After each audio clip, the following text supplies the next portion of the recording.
Hey guys, and welcome back to Tech Jimmy. Today it's time to do some maintenance on the Honda XR650L because I've really been slacking off on it. Just like everything else in my life, I can't do anything unless I make a YouTube video about it and share it with you guys. So I've really been slacking off on my maintenance.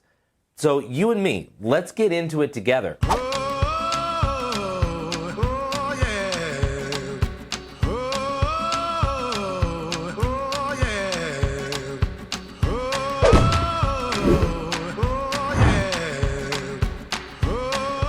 I made a list of everything that I've been neglecting.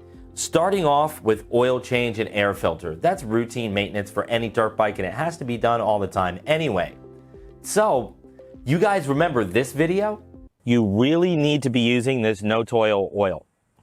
I'm not sponsored by these guys. As a matter of fact, I used to be, so no-toil, if y'all are listening, let's talk. Well, we do, and no-toil does. Pepperidge Farms remembers. Sponsoring the rest of the maintenance for this bike and this channel from now on is No Toil Filters. They sent us down one of their dual density foam filters I'm really excited to try out for this bike. Instead of just one layer of foam like we're dealing with the Uni, there's two different types of foam. One that's really more open cell and one that's tight closed cell. Traps two different types of dirt in two different types of stages in the filter. I'm excited to check it out. It's supposed to be way more high performance than the Uni and flows the same amount of air. Awesome.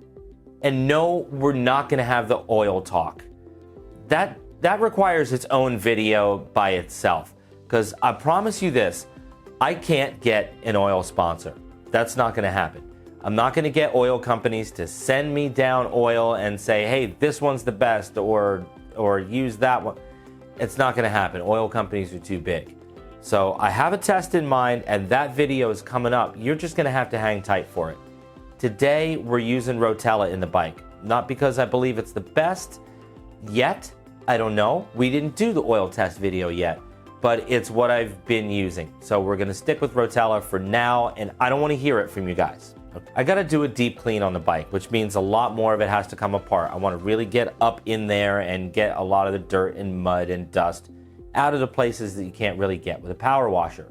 Now's a good time to show you guys my quick disconnects so I can take this tank off and put the stock tank back on. The Acerbi 6-gallon tank is a lot of weight and it adds a lot of width to the bike. And to be honest, I like the look of the stock tank. When I have my stock wheels on and I'm just riding through town with dual sport tires, I don't need this gigantic tank and I would like to look like the stock bike. I think you guys are going to really like my quick connects, so I get to show those off. The handlebar is all jacked up. Everything is jacked up. I broke my brake lever and I still can't find a proper replacement for it. The brake switch is just hanging out of the bike. That's super cool. We got to figure out what's going on with that. I've smashed all the blinkers and the mirrors off of it, so we have a replacement set of mirrors, a replacement set of blinkers. We're going to wire them up. The brake light obviously isn't working with the brake lever, but it's not working with the brake pedal either, so we're going to figure out what's going on there. I think a clue might be the neutral light is also not working, so maybe there's a fuse, maybe they run through each other. We'll figure that out. It's time to do the sprocket. I put a brand new chain and a set of sprockets on a front sprocket from a 650R. It's been a year. I haven't greased it. I haven't taken care of it. We're gonna see how much damage has been done to my splines. I also have a tube of moly grease, high moly grease. That's what you're supposed to use on the splines for the front sprocket. That's the only thing that you're supposed to use. If it has a good high moly content, that'll help really reduce the wear on that spline. I haven't done the Fritzco or the Super Pinion or any of those yet. That video is also coming up. So if you guys are listening, let's talk. And it's time to do rear brakes. The rear brakes are metal to metal, so I can't even ride it right now.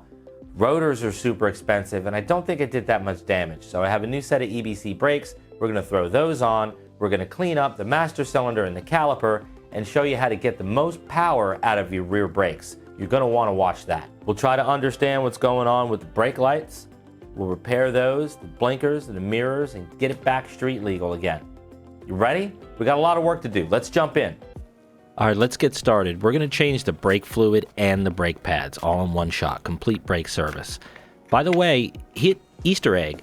There's something that's very off about my bike. It's an 04 and it's revealing in this shot. If you guys notice it, leave it in the comments. I like to use this fluid extractor, get all the fluid out of the master cylinder. Now let's get these trashed brake pads out of here.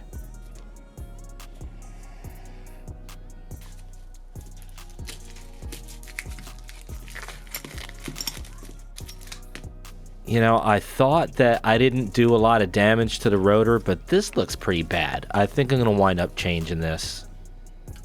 So after you get the pin out, use something. Use a screwdriver and get the piston compressed. That's going to push a little more fluid back up into the reservoir, so don't forget to get that out of there. Yeah, these are garbage. All right, now push the piston back the rest of the way, because we're going to need room for the new pads to fit. They're a lot thicker.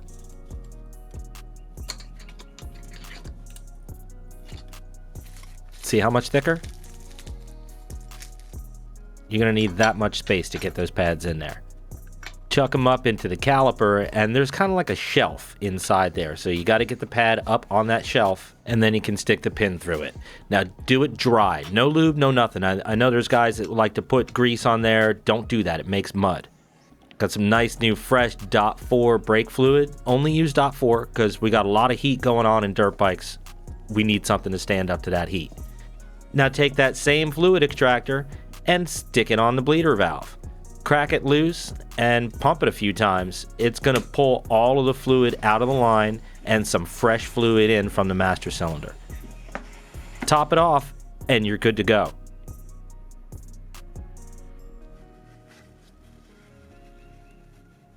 All right, let's stick a little paper towel in here, pump it up, and that paper towel is going to catch all the fluid that drips all over the swing arm. Right? Right? Ah, dang it.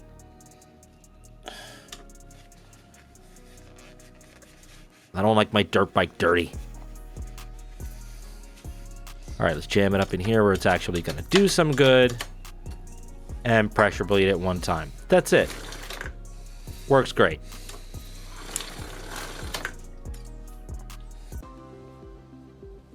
All right, let's get our new air filter sorted. You don't have to, but I like to wear gloves just because I don't like to get my hands sticky. This stuff comes off really, really easily. I could just go ahead and prep this new one because I'm excited to do that anyway, but since we prepped this one with no oil in the last video, let's clean it because I love how easy it is to clean. There's our cage, right? I got here the world's universal solvent, water. That's it, just water. That's all you need. This is way more than you need, and this is way more powder than you need. But we're doing TV stuff, so that's what you do. Get this guy in here, get him soaking. Look at that.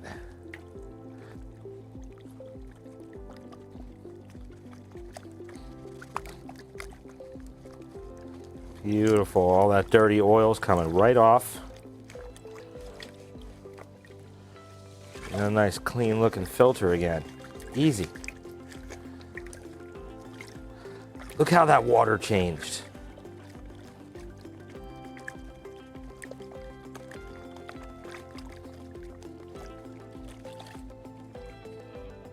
Look at that beautiful clean filter. Just that quick.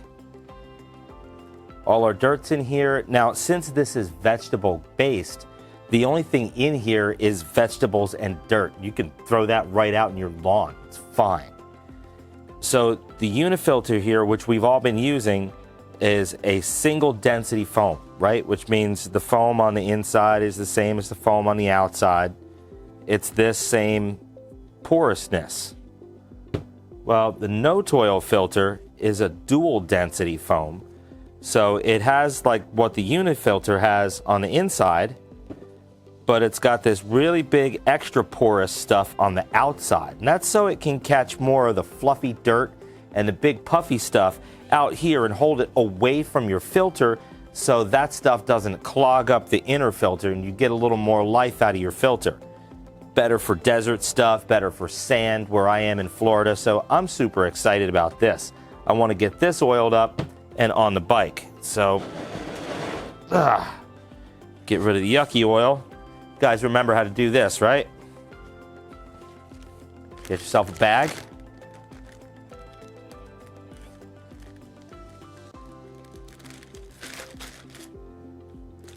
Stick that filter in there. Then you take this oil, dump it in there. Ooh, we're getting light on that. Hey Scott, want to help a brother out? Speaking of No-Toil, sponsoring this episode and the channel from now on is No-Toil Industries. We really do appreciate those guys over there. And like I said, I have worked with them in the past, and I love, love, love their product. Because it's biodegradable, because it's easy, because of all the reasons. No-Toil is what you should be using on your bike. No questions. Oh, I just love this.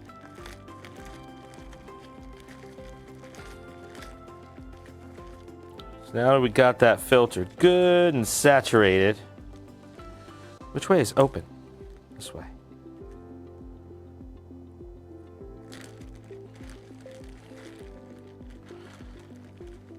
Now we want to squeeze out all the excess oil.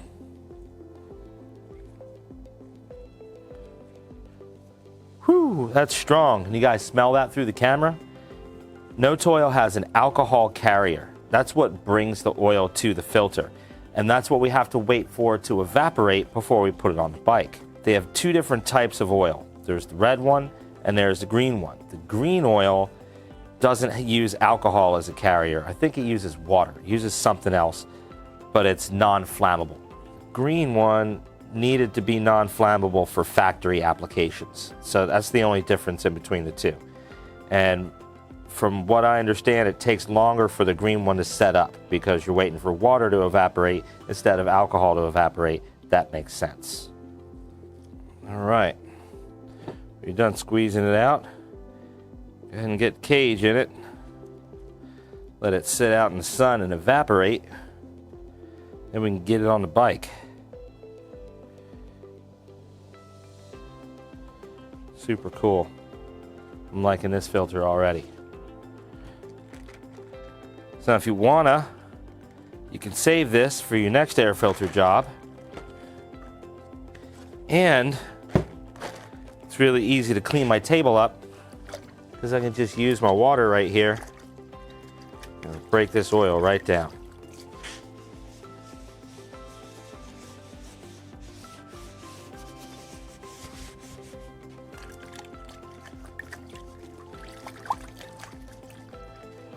All right, on to the next step.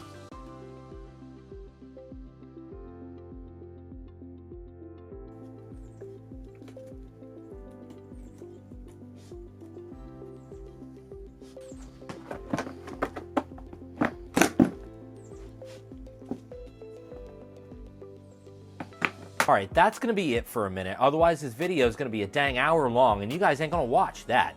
So I think we're gonna do it in part 1, 2, and 3.